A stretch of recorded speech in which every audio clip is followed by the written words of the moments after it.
दोस्तों, मैं अकी सालो आपका स्वागत करता हूं हमारे शो सफर हिंदुस्तान में, जो स्काउट रिपोर्टर्स के हिंदी यूट्यूब चैनल पर अवेलेबल है। आज हम हमारे देश के कानून और इंसाफ के बारे में बात करते हैं। शाहरुख खान के बेटे को कल हाई कोर्ट से जमानत मिलने के बावजूद भी आज की रात भी जेल की सलाखों के पीछे क्यों गुजारनी पड़ रही है? दोस्तों, मुझे लगता है कि हमें नेशनल टीवी न्यूज चैनल के जैसे ये बात पर गौर नहीं करना चाहिए कि एक सेलिब्रिटी या फिर कोई अमीर व्यक्ति का बेटा एक रात और जेल की सलाखों के पीछे क्यों गुजार पाएगा, बल्कि हमें इस बात पर गौर करना चाहिए कि हम में से कोई भी आम व्यक्ति क्या इन 26 दिनों में रिहा हो पाएगा। सबसे पहले हम अपने देश पर फख्र करना चाहिए, क्योंकि हमारे देश में लोकतांत्रिक देश है। लोक मतलब जनता, तंत्र मतलब शासन, यानी जनता का शासन।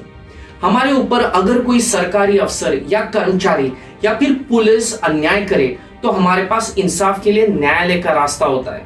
हमारे समाज में कितने ऐसे विवाद होते हैं जहां लोग पुलिस कर्मचारी का गलत इस्तेमाल करते हैं और झूठा केस थोपते हैं।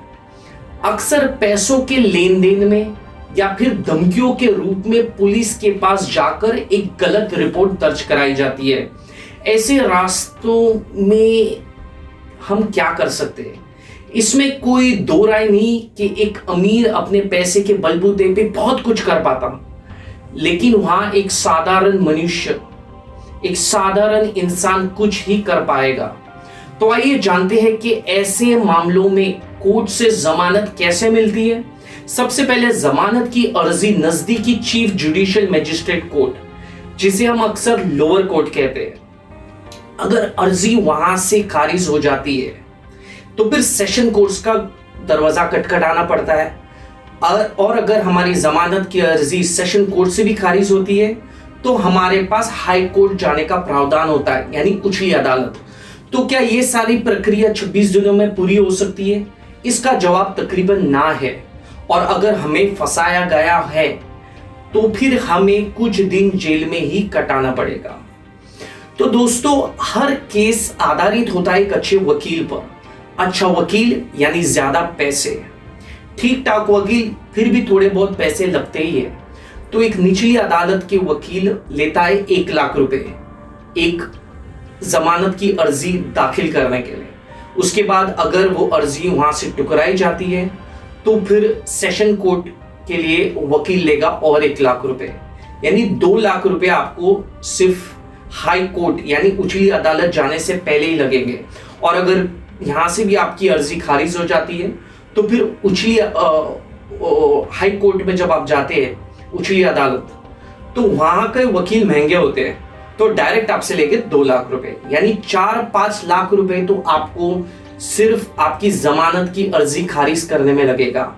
तो ये एक बात होती है कि आपके पास अच्छे वकील यानी कम से कम थोड़े बहुत पैसे हो।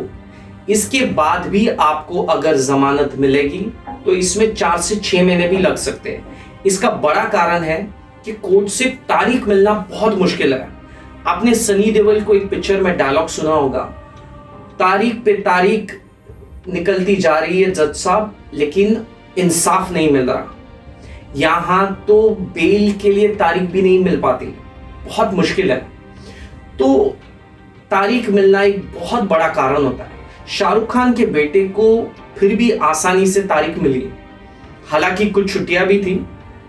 इसका सबसे बड़ा कारण है कि कोर्ट के जो क्लर्क्स होते, वहां के जो काम करने वाले कर्मचारी होते, उनका ध्यान एक शाहरुख खान का बेटा यानी एक सेलिब्रिटी का बेटा होने की वजह से, कुछ इस केस पर हाई प्रोफाइल होने की वजह से ज्यादा था, और जजेस का भी यहाँ ध्यान कुछ ज्यादा था।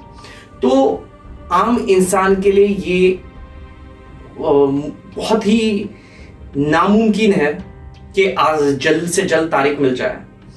तो इसका सबसे बड़ा कारण है कि हमारे पास कोर्ट कचहरी हमारे देश में कम है, हमारे पास जजेस कम है, और ये सारे कारणों का सबसे मुख्य कारण है हमारी अर्थव्यवस्था। दुनिया में हमारी अर्थव्यवस्था 7 नंबर पे आती है। पहली अमेरिका की आती है, दूसरी चाइना की आती है, हिंदुस्तान की 7 नंबर पे आती है। ये नंबर कोई खराब नहीं है, लेकिन हमारी लोक संख्या बहुत ही ज्यादा है। तो इसकी वजह से अगर समझो थोड़ी बहुत कोर्ट कचहरी बढ़ भी जाए और अगर थोड़े बहुत जजेस बढ़ भी जाए तो फिर भी इतना ज्यादा फर्क नहीं होगा। इसके लिए एक रास्ता है, हमें हमारी अर्थव्यवस्था को और मजबूत करना पड़ेगा। मजबूत करने के मायने होते हमें रोजगार बहुत ज्यादा निर्माण करना पड़ेगा, हमें बहुत सारा व्यवसाय करना पड़ेगा, दूसरे देशों के साथ व्यवसाय करना पड़ेगा और तब जाके हमारी आर्थिक व्यवस्था बहुत मजबूत हो सकती है और इसके बाद ही इसका कोई हल निकल सकता है। तो दोस्तों, हर चीज में हम हमारे न्यायालय को या फिर हमारी सरकार को जिम्मेदार नहीं ठहरा सकते। हमें खुद कुछ करके हमारे रोजगार निर्माण की तरफ ध्यान देना जरूरी है।